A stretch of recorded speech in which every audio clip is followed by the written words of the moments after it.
I'm not here to sugarcoat nothing. I grew up in Milwaukee, in the hood, where making it out was never promised. I've been through betrayal, pain, and times where I almost lost everything, including my life. But I'm still here. I'm still standing. This channel is about real stories, raw lessons, and surviving what most people don't even talk about. If you from the struggle or even want the truth, you in the right place. This is my story, and it's just getting started. What's up, YouTube? Yeah, it's a windy day up here in Atlanta, man. You know, I just had to drive my wife and daughter to the hospital. They got rear-ended. You know, since I've been up in Georgia, man, I think every year, I've been up here 6 years, I think every year we done had an accident. Crazy, man. Traffic, crazy. Crazy like a mug, bro. But anyway, man, yeah, I just jumped on today basically to give y'all just a little history about me, because I know that, you guys know I'm from Milwaukee. I told y'all all of that, and I just got to jumping into stories, but I didn't kind of give y'all, kind of who I am, So, you guys already know that I'm from Milwaukee, but I was raised, born in Milwaukee. I had a mom and dad, and both of them was in my life. Both of them stayed together. My mom and dad was married. As growing up as a kid, I think, my mom and dad, my dad was an alcoholic, but my mom never did any drugs. She never did anything. Definitely took care of us and stuff. I think growing up in Milwaukee, it was, what I want to say, man. I want to say, growing up in Milwaukee, it was, at the time, when I was younger, it was easy. Like, everybody was together. Everybody was fun. I think when I got to getting into from 12 years old all the way to now, that's when trouble actually started for me. I did go to private school. Y'all kind of see my lips, so when I was younger, I did get picked on a lot because of my lips, how big they was, things like that. I think that was one of the reasons that I had a lot of built up anger and rage by how I was getting picked on and teased. And I know nowadays they call it bullying, but back then people didn't call it bullying. Back then your moms and your dads never gonna say you got bullied, especially my mom and dad. You better go and whoop somebody's ass. You ain't finna be getting bullied nowhere. You know what I'm saying? Either you gonna come back with ass whooping each time they try to bully you, or you gonna get your ass whooped by your mom. You know what I'm saying? Or your dad. And I definitely didn't want neither one of them. But yeah, I definitely got bullied, going back and forth to school, coming home. I think in this private school, we was on 39th and Lloyd. The private school was actually on 35th and Brown, which is basically kind of like, if you know Milwaukee, is 2 blocks over. Lloyd right here, so Brown really like a block over, and then you go down. So, I used to come back there. Used to be this boy, big dude, standing right there every time the kids coming home. They used to always talk about me, trying to make me cry, because when you going to school, at that time when you were going to private schools and everything, we had to, they just got into the uniform thing. So we went to private schools, we had to wear it. I think our colors was blue and white, yeah. So, that was me going to the private school. Then when I turned about, I think I was like 14 years old, I was working with the 4CH Club, and what that did, and I kind of told y'all the story on my first story, that definitely helped young people with tutoring and things like that, and helped them when they ain't got moms at homes to tutor. They come there to eat. They took us on trips to colleges, to the parks, and different things like that. That's what that was about. I don't see any time before I was 14 I don't see that I was angry. I had a great life. I had friends. I had all of that. You know what I'm saying? My first time going to any kind of jail was when I was 14. You know, and that was to Wales. To Wales. Shut up, boy. Give me 1 second, y'all.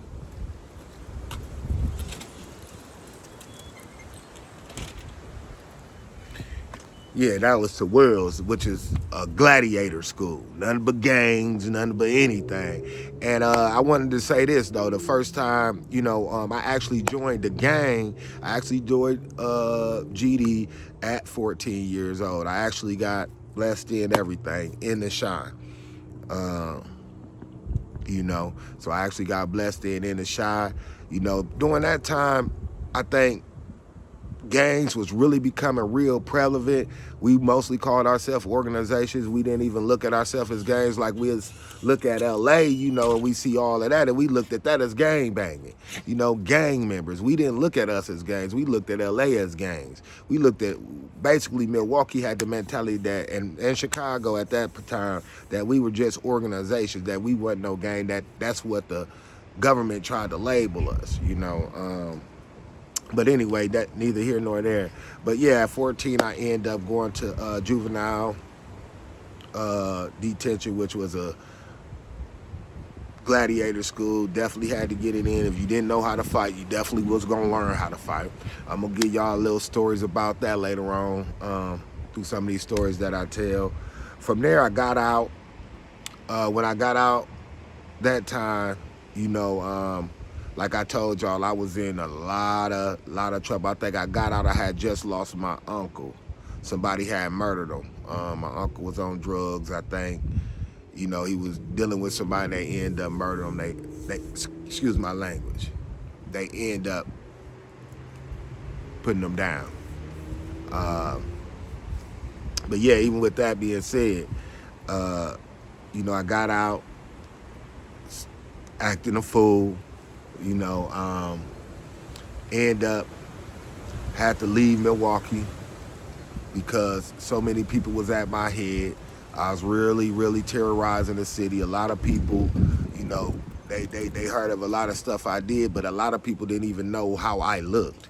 You know, I wasn't the kind of person that go around talking about what I did or how I did it. Once I did what I did, it was over with. I don't want to talk about it no more. I ain't even really go with too many people. I like doing stuff by myself. But then when I did go with people understood that whatever we did, it was over once we did it. But anyway, from there, you know, I end up catching another case. This case actually got me sent to prison at the age 16. Got me waived to adult prison, and it was a robbery that got dropped down to an aggravated battery. So it got me waived to the adult prison. I end up in Portage when Jeffrey Dahmer was murdered. Jeffrey Dahmer and another guy was murdered by this one guy. I'm going to tell y'all that story too later on. But I end up in prison with Jeffrey Dahmer. After getting out of there, you know, I think I did all right for a couple of years, about an age of like about the age probably like 24. You know, I end up catching another case, and at this time, this was super serious. This case I got caught with a guy that killed a special agent, that down a special agent. And even though I had nothing to do with that, I was associated with them, and I was guilty by association. That's going to be another story I tell you. I got a lot of stories, man, for y'all. But I was guilty by association. They end up keeping me in a hole for 2.5 years, before I actually got sentenced on the charge.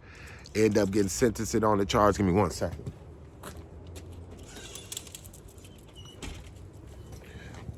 ended up getting sentenced on the charge to about 12 years for what I went to jail for. So I got 12 years for that. That was that I end up doing a 7-piece off that in Wisconsin jails. I could tell y'all a little bit more about that. That's actually where I got the name Samir from. Before I went to prison that time, I had just took my Shahada, but I wasn't practicing Islam to that extent. So when I went to prison this time and got all that time, that was my first time doing a major bid, like, 7 years straight or whatever. You know what I'm saying? So when that happened, I'm up in there. That's when I end up get my name as far as Samir goes. Tell y'all the story about that later on as well. From there, I think about, I did real good. Got out that time. I was on the straight path. This is when, at that age, after 24, I got out about 31. This is when life started becoming real serious for me. When I started really caring about other people. When I started trying to care about my life myself. This is where the change came in at. When I got out doing that 7-year bid, I began to change. I was at about 31 at that time when I got out. My kids that I had, that was one is 7. My son that was 7 was 14. So y'all know how that go. I get out, the kids don't barely know me. They mad at me, for many reasons. So yeah, I had to try to work on the change. So from there, I think I worked real good, man. I think for a good 5-6 years, man, I was doing good. Got to the point where I end up running this particular store, opened up 7 other stores in different counties and states, and was a OM over all of them. That was my first major job, making buku money, able to go on vacations, able to buy, able to buy like a vacation home, things like that. And in the midst of all of that, man, I end up getting married at that same token too. So I end up marrying my wife today. And I'm gonna tell you a story about that as well, because even after getting married, after that, me and my wife end up separating. Me working in this store, I end up meeting a female that was up in the store that indulged in selling sex. I met her. I'm gonna give y'all the story on that. That's a crazy one as well too, man. And I lost myself again. You know what I'm saying? At this point, I think I had just got off papers, and I had never been off at that point at 30 something, at 33, 30. I had never been off papers. 34, 35. I had never been off papers or anything, man. And I went wild. I mean, I felt like I wanted to get that young stuff out of me, and I don't know where it came from, man. I just, I went back after getting off papers, after doing all this stuff, after healing, and after doing all that success. The streets wasn't out of me, man. At 30 something, man, it wasn't out of me, man. I mean, dealing with this female, I'm gonna give y'all the story, man. It was really crazy, man. But basically, end up messing with her, end up getting locked up later on. At that point, they tried to charge me with human trafficking, 2 counts, and possession with intent to deliver narcotics. End up catching a 5-year sentence off of that. End up doing 2 and transferred to, Georgia. And here I am today. But with that being said, the story that is going to be coming up real soon, in Georgia, I've been here 6 years, man. Got off parole probably a month ago, this month actually. And more than likely, about to go back on parole for another 5 to 10 years or probation. I know, sad scenario, man, but definitely gonna tell y'all the story about that, man. You know, I'm just hoping in the future, man, that, you know, after y'all hear these stories and I'm talking to you guys and ladies, that I'm able to help somebody. I'm able to affect the change.